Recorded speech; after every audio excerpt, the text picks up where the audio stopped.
All right. So this revelation of light and of oil and the godliness, which is in the Torah, which was the main accomplishment of the holiday of Chanuka. This is what inspired the Jews. The Greeks wanted the Jews to forget the godliness of the Torah. They didn't mind them learning the Torah. And the Maccabees put the godliness back. That's the oil of the Torah. But now we've been waiting for 2,000 whatever years, and this oil, we're waiting for this oil, the holiness, the godliness of the Torah, to save us as well. Save the Jewish people. The Jewish people have been existing for all this time on just pure miracles. They don't even, the Jewish people, they want to leave Judaism, and God won't let them. And now we have to have the Moshiach is going to be the one that's going to want the Jews to want Judaism, to stay in Judaism. Even the Jews that left to come back. That's going to be coming from the same light, the same oil that saved the day back then in Chanuka. That's what's going to save all the Jews now. When is this oil going to be revealed? This, first of all, it started in Yud Tet Kislev. What is it, 250 years ago, when the first Rebbe of Chabad got out of prison. But the main revelation is going to be by means of the Mashiach. That's why Mashiach is called Mashiach. Mashiach is called Mashiach because Mashiach means to be anointed. He was anointed with oil. B'shem Kadshi Meshachtiv. Like it says, with holy oil, I anointed him, right? In Psalms.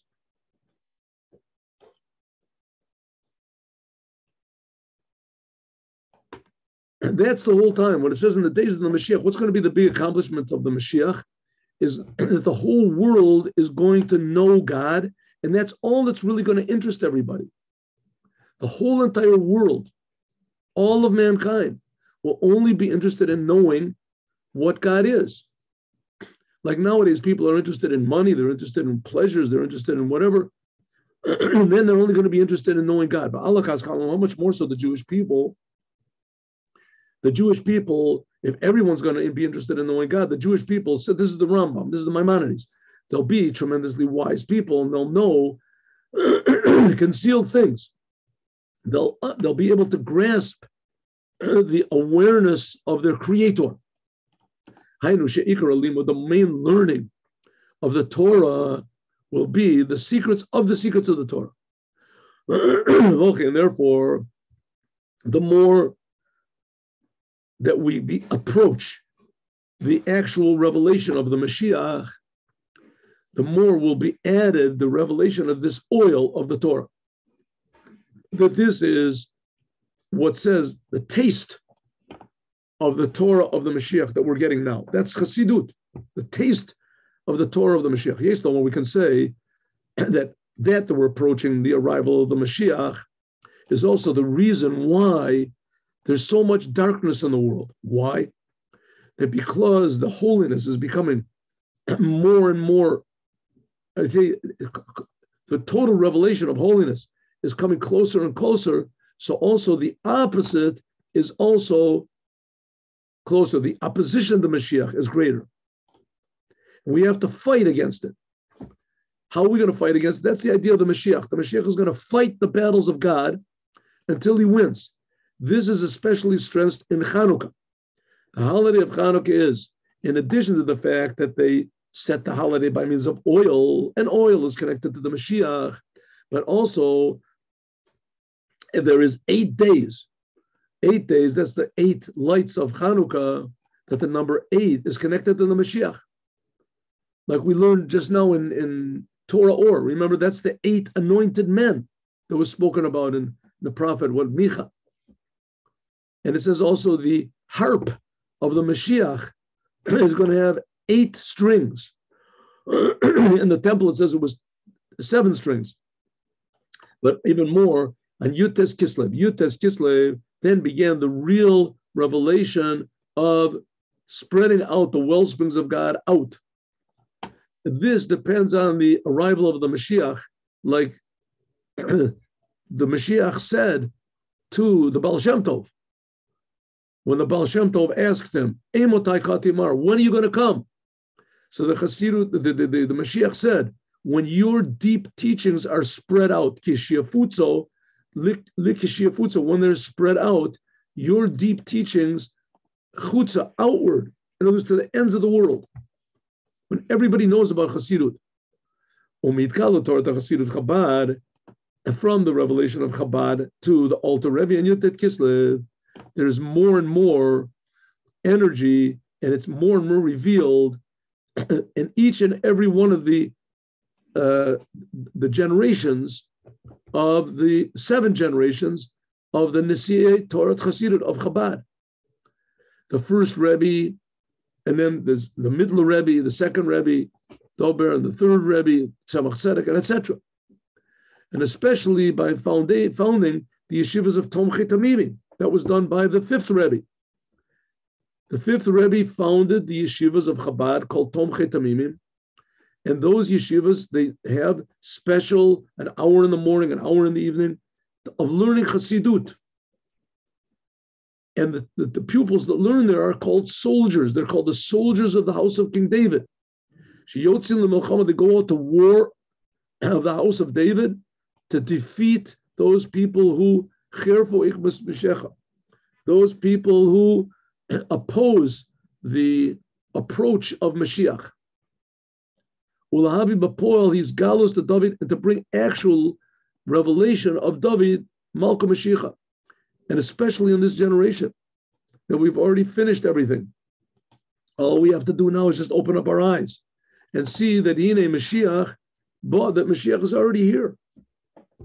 So obviously the Rebbe is referring to himself, that he said that all the generations are Mashiach. The Rebbes of Chabad were all the Mashiach of that generation. So obviously the Rebbe is referring to himself over here, which, I mean, it's just an obvious, simple thing. I mean, if we really believe this whole business about Mashiach, and that's the purpose of the world, and that the Rambam says right at the end of his book, he gives the criteria of Mashiach, and the Lubavitcher Rebbe has all these criteria. He has to know the whole Torah, and he has to do the commandments, and he has to, according to the written Torah and the oral Torah, and he has to try to bring all the Jews back to Judaism, strengthen the Judaism everywhere, and fight the battles of God everywhere, and try to convince all the Jewish people to do Torah and to do the commandments and wake them all up, etc. Anybody that does this, and he's from the house of King David, anyone who does this, we can suppose that person is the Mashiach. So, I mean, it doesn't mean that Lubavitcher Rebbe is the only one, but he certainly is one. And so if you have somebody else that's, why not? Good.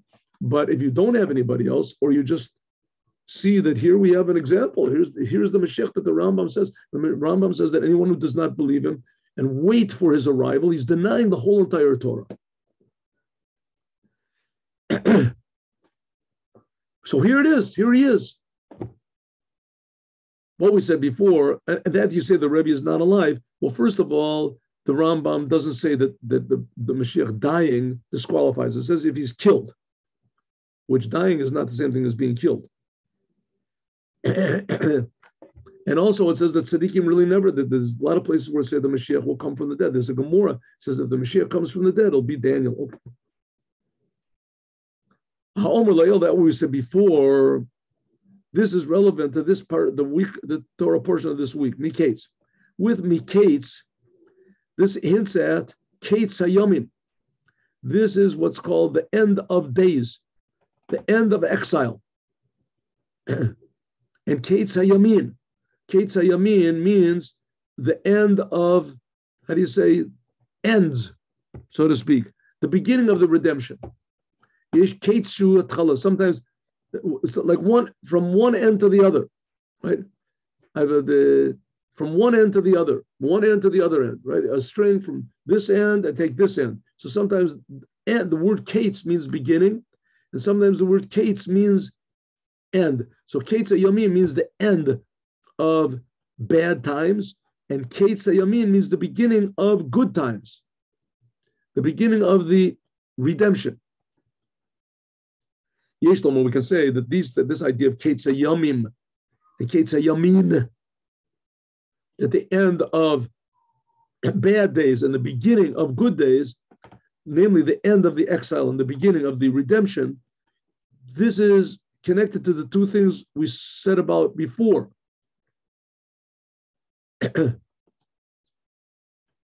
Why we have to reveal the oil of the Torah in our generation. Right? In the time of the Greeks, when the miracle of Chanuka, so this light of the Torah was revealed for just because the situation demanded it. The Greeks were saying the Torah is not holy, that nothing is holy. The Greeks won. The Greeks conquered the world. Greek ideas conquered the hearts of the Jewish people. And it was necessary, therefore, to bring holiness back into the Torah. And the Hashmonaim were willing to sacrifice their lives, to give their lives just to show that the Torah is holy, to light the candles only with pure oil, Torah oil, according to Torah standards. But that pure oil of the Torah, that pure oil was concealed 2,000 whatever years. Why does that have to be revealed now? Because now there's so much darkness before the arrival of the Mashiach. This darkness is attached to the end of the exile, Ketza Yomi. His karvus, the closer you get to the Mashiach, is closer to the redemption. There's the Alter Rebbe, I saw a mimer by the Alter Rebbe that said that there was never a time in Jewish history that the Jews officially denied God's existence. Even in the days of the Greeks, they didn't deny that God existed. They just said, okay, God is with the Greeks. God has abandoned us, God, whatever. But they never denied God's existence until the last 200-300 years. Came Spinoza, came Mendelssohn, came these people that officially denied God's existence. Jews, and they were proud that they were Jews. Jewish philosophy, right? And that morphed into, these other weird permutations and whatever it is, that Buber and all these other people, that they officially denied God. And they had followers, thousands, millions of followers. Ideally, the state of Israel was founded on these ideas, that there's no such thing as God, we have to do it on ourselves. The previous generations believed in it because they were primitive to this, but now, so this is a level of darkness that there's never been in the history of the world, right? The history of the world. Everybody knew that Jews were God's people. Everyone knew the land of Israel is the Holy Land. Everyone knew. Everybody knew the Torah was God's gift to the world. Maybe the Jews forgot it. Maybe the Jews did this, that they didn't interpret it properly, like the Muslims say, the Christians say. But everybody knew the Torah was holy. The Torah came from God. The Torah is the source, right? Everybody, until all of a sudden came these guys, Spinoza and these people. No, there's no God, there's no Torah, there's no holiness, there's nothing. And that morphed already. The land of Israel is not holy, and there's no such thing as commandments. That's the biggest darkness that there can possibly be, levels of darkness that there's never been such darkness in the world, in the history of the world. There's never been such darkness that Jews openly deny totally that God even exists. It used to be Jews would say, okay, God has left us, God doesn't care about us anymore, but the God doesn't exist at all. I once saw, this was before I was religious, I once saw I'm sorry, it's not, I didn't see, my father told me, he saw a debate on television between a priest and a Reconstructionist rabbi, if God exists. The Reconstructionist rabbi brought all these proofs that God does not exist. Rabbi, calls himself a rabbi, right? And he's talking about a priest. The priest says God does exist, and he's bringing the reasons for it. That's the deepest there can be darkness. Therefore, the closer it gets to Mashiach, the darker it gets, the more opposition there is to Mashiach. The closer to all this darkness, which indicates the coming closer of Mashiach, and now the world is like really, really dark. I mean, just everyone is afraid, right? You got to take a shot. You have to be afraid of a person that doesn't take a shot. Even though you have to take a shot, you have to have a mask. You have to be afraid of people that took the shot, but they don't wear the mask. And even if you take the shot and you have the mask, you have to get tested. You have to be afraid of people that took the shot and they have a mask, but they weren't tested, or they were tested and they were tested and come out. They didn't know what the test was, and they were just only tested yesterday. They had to be tested again today, and they were the test of yesterday we're not sure of, even though today's test, and maybe it could be that they're carrying the disease. It could be they have a shot and you have the mask and you've been tested, but you're carrying the disease. It could be you're going to wipe out the whole entire world because you did not. You're a carrier, and you don't even know you're a carrier.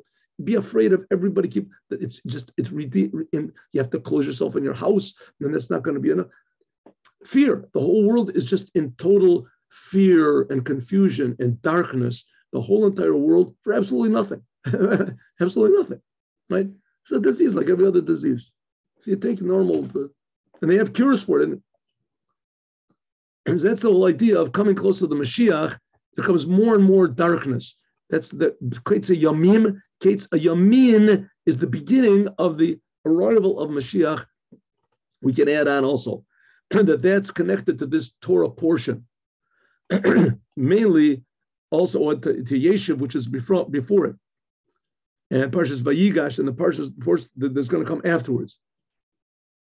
What's going on? It's really all one big story, the story of Yosef. As a result from the fact that Yosef becomes the king of the world, the practical de facto king of the world, in this week's Torah Parsha. So Jacob and his family goes down to Egypt. That's going to be next week's portion. And by means of this, Yaakov is going to live in Egypt 17 years. Vayigash, that's Parshas Vayechi. The best of his years, it says. And then, like the years that Yaakov that was with Yosef, just like it was beforehand in Parshas Vayeshev, that Yaakov was together with Yosef. Yosef was the main one that Yaakov got married for, only because of Yosef.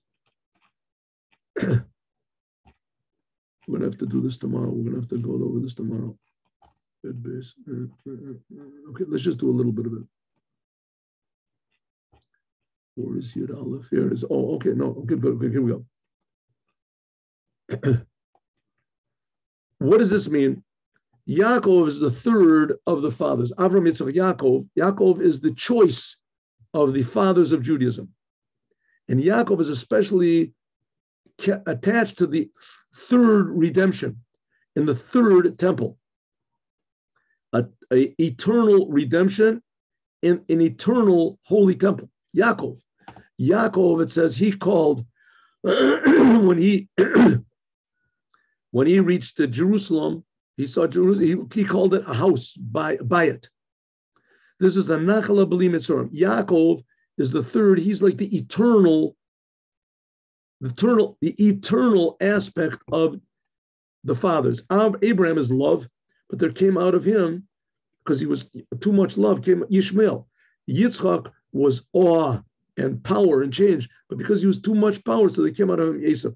Yaakov, and so there was a stop. Yaakov is eternal. Like Yaakov, it says by Yaakov, Ufratzter, you should break out, spread out. Ki Yaakov, his whole thing is Torah, which is not the case of Abraham and Yitzchak, that even a person that learns Torah, Avram says they learned Torah, says Avram was old, he learned Torah. Yitzchak, he said, and he learned Torah. But nevertheless, what do we say? The Yitzchak, when he ran away from his mother, so it said that he. No, I'm sorry. Yitzchak, he said that he learned Torah. Nevertheless, the main thing was Gamilat Chasadim. Abraham's main thing was doing good deeds, and Yitzchak's main thing was prayer. That Avram and Yitzchak and Yaakov, they correspond to Gamilat Chasadim, kindness, avoda, prayer, and Torah. The Torah is eternal. Like it says, Yaakov ish tam yoshev olim. It says that Yaakov was a pure person sitting in tents. The tent of Shem Avery learned Torah. Torah Shebechtav, the written Torah, the oral Torah, the revealed Torah, the concealed Torah. It says, Vayakom Edus B'Yakov, Torah Sam B'Yisrael. It says that in Psalms, that there were statutes in Yaakov, and the Torah was in Yisrael.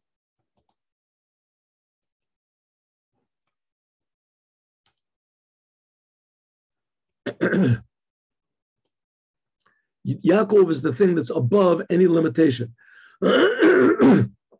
unlimited. And the completeness of Yaakov was in the world was through Yosef.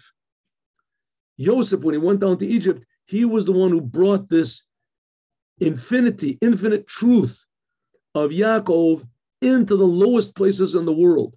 Like it says, these are the generations of Yaakov. Yosef, the whole reason Yaakov was here was in order to give birth to Yosef and bring this truth into the physical world, even to Egypt. That was the 17 years that they lived there. Yaakov and Yosef lived together in Egypt. That by means of this, and all these stories that Yaakov finally, that Yosef went down to Egypt, and then by means of that, Yaakov went down to Egypt.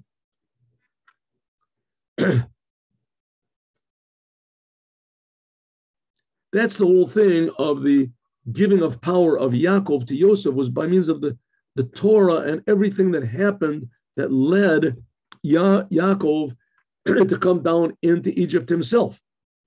That was really the whole idea by Yechi Yaakov Beretz Mitzrayim. That's what it means. Yaakov lived in the land of Egypt.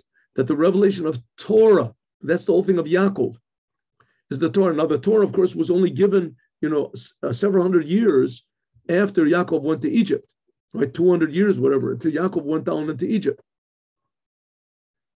So only 200. But that says that Yaakov, Abraham, Isaac, and Jacob, they knew the whole Torah before it was given. And that's what they said, and they learned. They knew the whole Torah before it was given. Just one moment. So Yaakov came down to Egypt. Yaakov is the thing of Torah.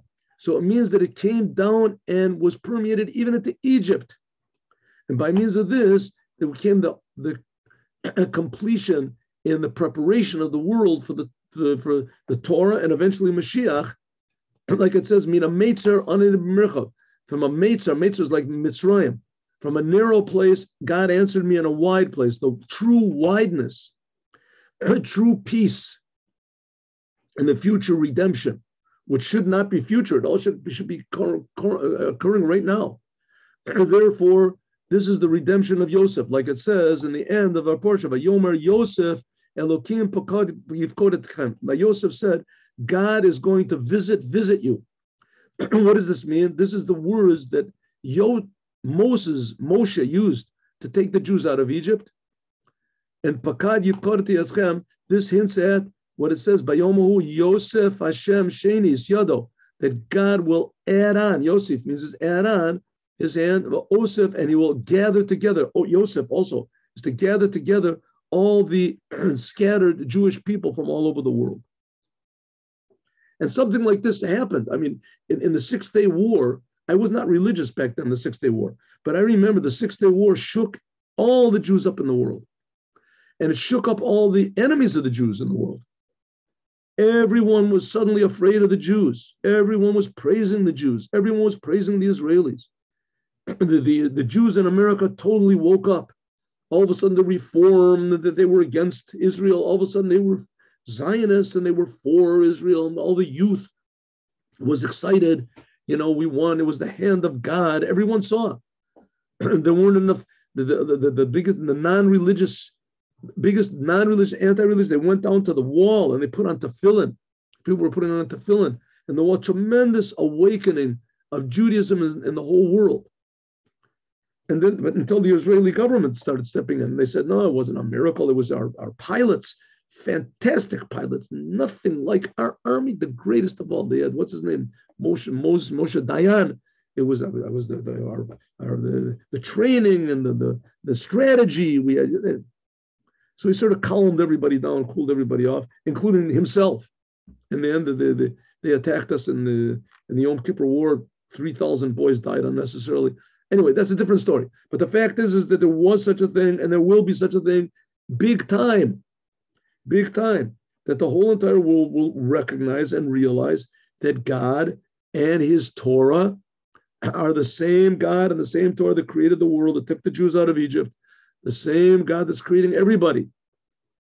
The whole world will throw away all the religions, and the world will become an ideal, perfect place. New levels of joy and meaning and love will be revealed that we never even dreamed existed before. That's all, and this set the stage for it. Yosef going down to Egypt, bringing Jacob, Yaakov into Egypt. This is setting the stage for the future redemption, as we're going to talk about more, God willing, tomorrow. Let's do the Yom Yom here.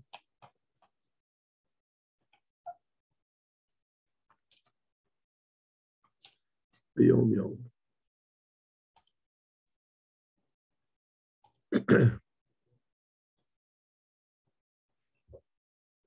During the Alter Rebbe's second arrest, he was arrested like about a year later. The imprisonment was not as hard as the first time. He had very good physical conditions, but the charges were more severe because they were aimed more at the doctrines of Hasidut, and the opposition was very intense. He was held in a place called Tanya Soviet Prison, and he was released on the third light of Chanuka, which that's today, last night. Have a good day with Moshiach. Now, God willing, 3 o'clock, we'll learn Chumash with commentaries. Happy Chanuka, everyone.